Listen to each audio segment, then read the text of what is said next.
Mestre, estamos perecendo, e tu não te importas? Em nome do Pai, e do Filho, e do Espírito Santo. Amém. Queridos irmãos, no último domingo nós meditávamos sobre o reino de Deus através de duas parábolas que Jesus contava para os seus. Hoje nós contemplamos a passagem seguinte à passagem de domingo passado. Jesus termina de ensinar os seus, está ensinando a partir da barca, e onde ele está na barca mesmo, os discípulos se unem a ele para atravessar o mar da Galiléia e chegar à outra margem. Chegamos então ao 12º domingo do tempo comum, este tempo de 34 semanas que a igreja nos dá para aprofundarmos, para melhorarmos e bem vivermos o discipulado a Jesus Cristo. Cada domingo, uma característica, um dom, uma virtude, uma pista que o Senhor nos oferece através da palavra para que a gente melhore este discipulado, para que a gente olhe para o céu e diga: eu quero seguir a Jesus cada vez mais, este é o caminho. E é sobre caminho que fala a palavra de hoje. Jesus então está na barca e a palavra hoje quer nos ajudar a viver o reino que meditávamos domingo passado, hoje, falando sobre a nossa realidade de caminheiros neste mundo, falando sobre a nossa humanidade, a humanidade que caminha. É este o tema da palavra de hoje que nós queremos refletir. Toda a liturgia, primeira leitura, belíssima leitura do livro de Jó, segunda leitura, São Paulo, e a terceira leitura, o Evangelho, apontam para a humanidade, para nós, e para o plano de Deus para a humanidade.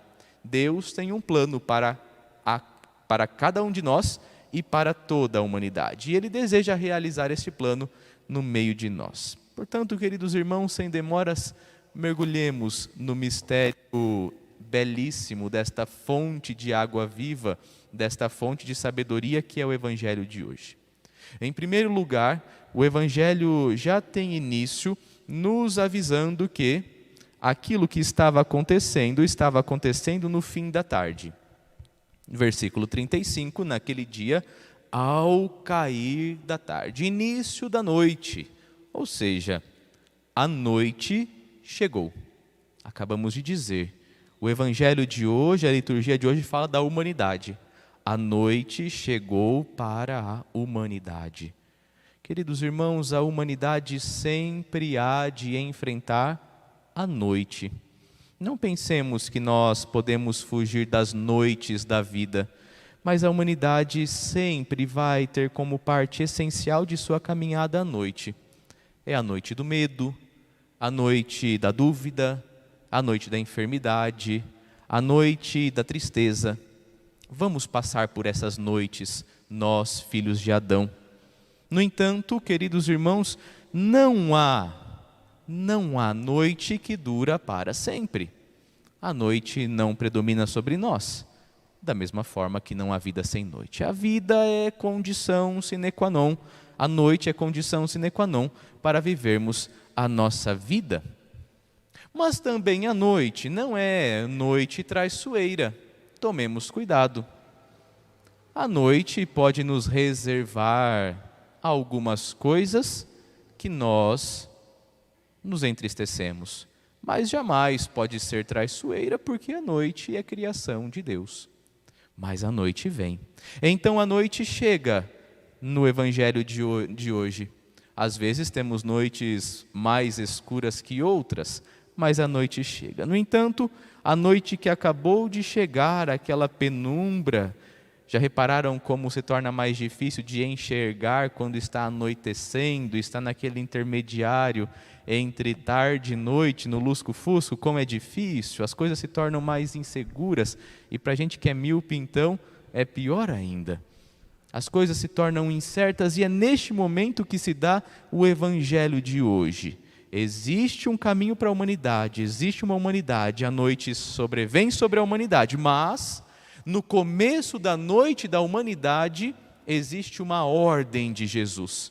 Versículo 35 ainda: Vamos para outra margem. Não é um pedido, não é uma sugestão, é uma ordem do Senhor para a outra margem. O Senhor nos convoca a fazermos uma Páscoa, uma passagem. Jesus quer que passemos de uma margem para outra. É um convite à passagem, passar do homem velho para o homem novo, da vida velha para a vida nova, dos meus defeitos e pela luta de cada dia para torná-los qualidades, dos meus vícios para as virtudes, uma passagem. Jesus está convidando todos nós a irmos além. Nós já ouvimos aquela expressão tantas e tantas vezes: barcos não foram feitos para ficar no porto. É muito cômodo ficarmos atracados nas nossas comodidades e confortos, nas nossas seguranças e no nosso próprio habitat. É muito fácil, mas barco não foi feito para ficar atracado. Ele foi feito para ir além. Nós também, o Senhor está convidando neste Evangelho para que a humanidade, mesmo em meio à noite, vá além, atravesse, supere, passe pela noite. Porque a noite não há de matar ninguém, como vamos meditar ainda hoje neste Evangelho. Vivermos, então, é o convite do Senhor, uma Páscoa, para chegarmos ao outro lado. Agora, qual é o sentido do outro lado? Minha gente, a outra margem é a margem de Deus. Jesus quer atravessar conosco esta noite, nos mostrar Ele o caminho para que nós cheguemos ao outro lado, cheguemos até Deus. Reparem bem neste Evangelho, eles não falam o que tem do outro lado da margem. Não é dito aqui. Jesus simplesmente diz: vamos para outra margem. Mesmo que nada seja visto do outro lado, mesmo que não se conheça o que existe do outro lado, mesmo que nunca, como diz o ditado, nunca ninguém voltou de lá para contar o que há do outro lado, vamos para outra margem, porque é Jesus que está nos dando essa ordem. Vamos além, vamos sair do nosso porto seguro e vamos para um porto ainda mais seguro, para uma vida ainda mais verdadeira. E Jesus vai conosco. Então, a humanidade chega à noite, Jesus convida para ir a outra margem, e nós entramos no barco. Se nós observarmos os evangelhos, Jesus tinha 3 refúgios para onde ele ia quando queria se encontrar com Deus. Os 3 refúgios de Jesus era a barca, saía da multidão, ia para a barca. Era a montanha, subia a montanha, e era o deserto. Os 3 refúgios do Senhor para se encontrar com Deus. Então ele está nos convidando para também nós subirmos na barca e nos encontrarmos com o Pai. Ele quer nos ensinar a chegar do outro lado, a chegar ao Pai, com o Pai, atravessarmos o mar. O mar aqui é o sinônimo do mundo. O mundo é o mar que nós precisamos atravessar em meio a uma noite sombria muitas vezes, mas no barco. E quem está neste barco? É o próprio Jesus, e este barco é a igreja. Ou seja, queridos irmãos, o Evangelho de hoje está nos levando, nos animando, nos impulsionando a passar de um lado para o outro do mundo, a sermos novos, como diz São Paulo na segunda leitura. Se alguém está em Cristo, é uma criatura nova, tudo é novo na barca de Cristo, com Ele, para o Pai, atravessando mesmo em meio à noite. Jesus nos convida a estarmos na igreja. Então a travessia começa. Parece que tudo vai ser tranquilo, mas, e eu já disse em outra reflexão, os mas de Deus, mas uma tempestade começa. A tempestade é o ponto central do Evangelho e da liturgia de hoje. A noite que chega, a ordem para o outro lado, na barca que é a igreja, e uma tempestade. A tempestade, queridos irmãos, é o sinônimo da luta. As forças do mal, aqui a tempestade representa as forças do mal, investem contra a barca e querem fazer a barca virar. Tanto que o evangelista Marcos, que recebeu a herança de Pedro, e Pedro estava ali na barca, ele estava vivendo aquilo, tanto que ele coloca este detalhe: as ondas se lançavam dentro da barca, de modo que a barca já começava a se encher. A água em excesso mata. A água aqui é o sinônimo do mundo que vai enchendo o nosso ser e vai nos matando afogados. E que interessante, aqueles homens, os lobos do mar, os pescadores eram muito experientes, eles começam a não entender aquilo e talvez se admirarem com uma tempestade que eles nunca tenham visto naquele mar que eles tanto pescavam. Então, as forças do mal vão investindo contra a barca no mundo, as forças do mal investem contra nós. Durante a navegação da nossa vida, desse percurso que vamos fazendo até o outro lado, haverá, queridos irmãos, ondas fortes, ventos bravios, águas intempestivas contrárias a nós, haverá. Não pensemos que vamos atravessar o oceano deste mundo, o mar deste mundo, sem nenhuma tempestade, sem vento contrário. É próprio do discípulo do Senhor, porque foi assim com o Mestre. E enquanto a tempestade está acontecendo, o que é que Jesus faz? É doce essa figura. Jesus dorme. Propositalmente? Não sei. Alguns dizem que Jesus estava muito cansado, então dormiu por cansaço mesmo. São João Crisóstomo vai nos deixar assim uma pulga atrás da orelha, como se Jesus tivesse dormido de propósito, para que os discípulos vivessem aquela tormenta com ele dormindo. Enfim, Jesus dorme, cansado, querendo provar a fé dos seus. Jesus dormindo na barca é sinônimo da provação da fé. Nem a tempestade acordou Jesus, mas Jesus permitiu que os discípulos se enchessem de medo e corressem risco para que aprendessem a suportar as tentações. No mundo vós tereis muitas tribulações, mas tende coragem, eu venci o mundo. E depois, no finalzinho do Evangelho de Mateus, o que é que Jesus fala? Eis que estou convosco todos os dias, até o fim dos tempos. Queridos irmãos, a tempestade veio, as maldades do mundo vieram, mas mesmo assim, Jesus permitiu que aquilo acontecesse para testar a fé dos seus, e mesmo assim elas não viraram a barca. No meio da tempestade, Jesus dorme. Imaginem a cena. É uma cena belíssima, a tempestade, o desespero, foram tomados pelo medo. E medo do quê? Medo de morrer, estavam com medo de morrer, até que eles vão a Jesus e clamam. A noite que chega, o convite, a ordem para a outra margem, ir além, entrar na barca que é a igreja, uma tempestade, o clamor. Eles agora clamam. Só que o clamor daqueles homens ainda não é um clamor cheio de fé. Observem a forma como eles clamam a Jesus. Jesus estava na parte de trás, na polpa, dormindo sobre um travesseiro. Por que haveria um travesseiro dentro de um barco de pescadores? Aqui o travesseiro é um pedaço de madeira, uma madeira tosca, simplicidade de Jesus. No mundo atravessamos o mundo com simplicidade. Os discípulos o acordaram e disseram: Mestre, mestre. Em grego, didática, vem da mesma raiz da palavra mestre que eles usaram. Eles chamam de Jesus aqui de professor, não de Senhor. Eles não haviam reconhecido que Jesus era o Kyrios, mas haviam apenas percebido que ele era um grande mestre que ensinava. Estamos perecendo. E tu não te importa? Se eles soubessem que Jesus era Senhor, não teriam feito essa pergunta, porque o Senhor sempre se importa, Deus sempre se importa conosco. E então Jesus se levantou e ordenou ao vento e ao mar: silêncio, cala-te. Queridos irmãos, os discípulos passaram a se sentir abandonados. Jesus não tem ação, Jesus está dormindo, está indiferente, e como a indiferença dói. Eles ficaram com medo. Agora olhemos para nós. Nós também, tantas e tantas vezes, nos sentimos assim, abandonados. Quem nunca se sentiu abandonado por Deus?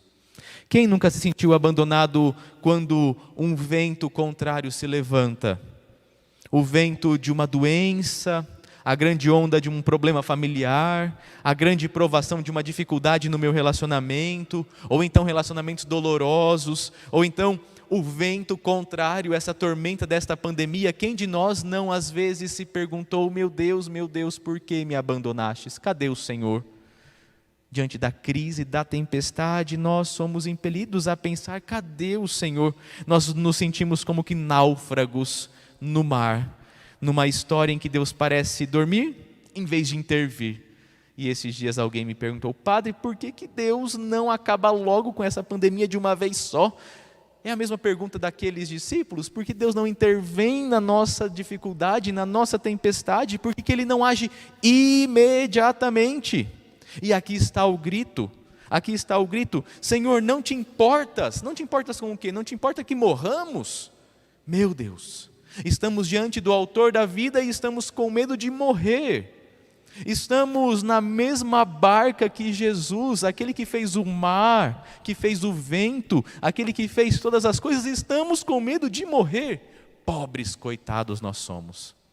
O medo de morrer paralisa a nossa vida mesmo diante de Jesus. Senhor, tu não te importas conosco? E é aqui que Jesus acorda e muda a história, porque Ele se importa comigo e com você. E isso não é simplesmente o papo do padre. Ah, padre, o senhor está de papo para conosco. Não, é palavra de verdade de Deus. Ele acorda com a oração, ainda que desesperada, mas com a oração dos seus discípulos, ameaça o vento, porque foi Ele que fez o vento, ordena o mar, e o mar obedece, porque Ele que fez o mar. E Ele está a nos dizer, quando Ele cala o vento, acalma o mar, está a dizer a mim e a você: eu me importo com você. Mestre, não te importas? Eu me importo com você. Em outra passagem, Jesus havia dito dos pardais. Ele se preocupa com os pardais, quanto mais conosco, que valemos mais do que muitos pardais. Ele se importa com os lírios do campo, Jesus nos disse, e nós somos mais belos do que os lírios do campo. Ele sabe quantos cabelos há na nossa cabeça, quantos grãos de areia há na praia. E Ele sabe também todo o medo que existe no nosso coração. Por isso que hoje no Evangelho, Ele cala o vento, acalma o mar, e Ele diz: eu estou com você. É a grande palavra do Senhor. Em meio às tempestades da nossa vida, como são difíceis, em meio às noites escuras, quando nós achamos que o nosso barco vai estourar, vai se arrebentar e nós vamos nos afogar, Ele está nos dizendo: eu estou com você no mesmo barco que você. Estamos juntos. Queridos irmãos, é fundamental que nós compreendamos isso. Ele é conosco.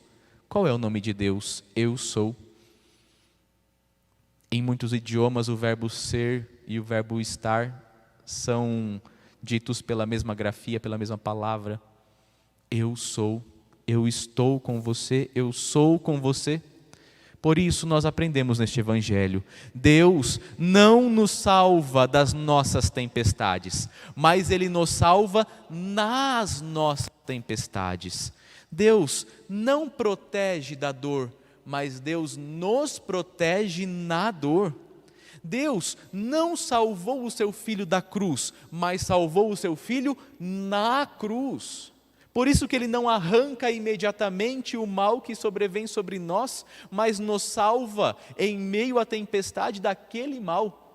Não nos tira, não nos cura do mal, mas nos salva no mal, nos ajuda a não afundarmos em meio à tempestade. Ele é conosco nos aparentes naufrágios da vida. E Ele realiza esse milagre. E mesmo que a gente ache que o milagre de Jesus foi apenas dizer silêncio, cala-te, o milagre de Jesus foi muito maior e muito antes. Jesus estava operando o seu milagre na força dos barcos, na força dos braços, que estavam remando, tentando salvar a barca. Ali estava a força de Jesus. Jesus estava realizando o milagre nas mãos fortes do timoneiro que estava tentando não deixar o barco virar. Jesus estava realizando o milagre nos braços e nas mãos daqueles que estavam tentando esvaziar o barco para que a água não tomasse conta e afundasse o barco. O Senhor está na força, nos braços e nas mãos de todos aqueles que fazem o bem. Está aí o milagre. Em meio a este tempo pandêmico, Jesus está na força daqueles que lutam pela vida.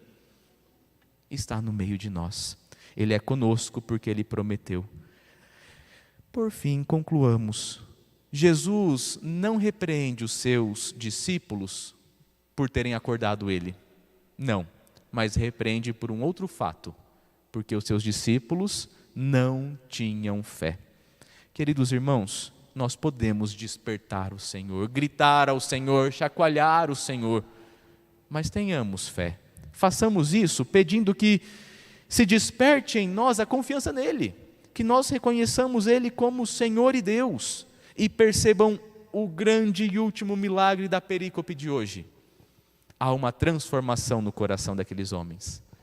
Do medo da morte, eles passam a viver o temor ao Senhor, a obediência ao Senhor. A vida muda. Em meio à tempestade, a vida muda. Queridos irmãos, a fraqueza do nosso barco tira muitas vezes a confiança que nós temos no Senhor. Mas não nos esqueçamos, Ele está conosco. Depositemos nossa fé nele. E não permitemos,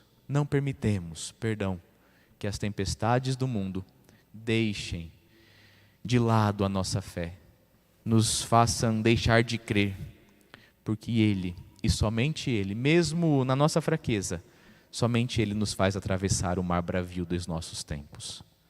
Louvado seja nosso Senhor Jesus Cristo. Para sempre seja louvado. Creio em Deus Pai Todo-Poderoso,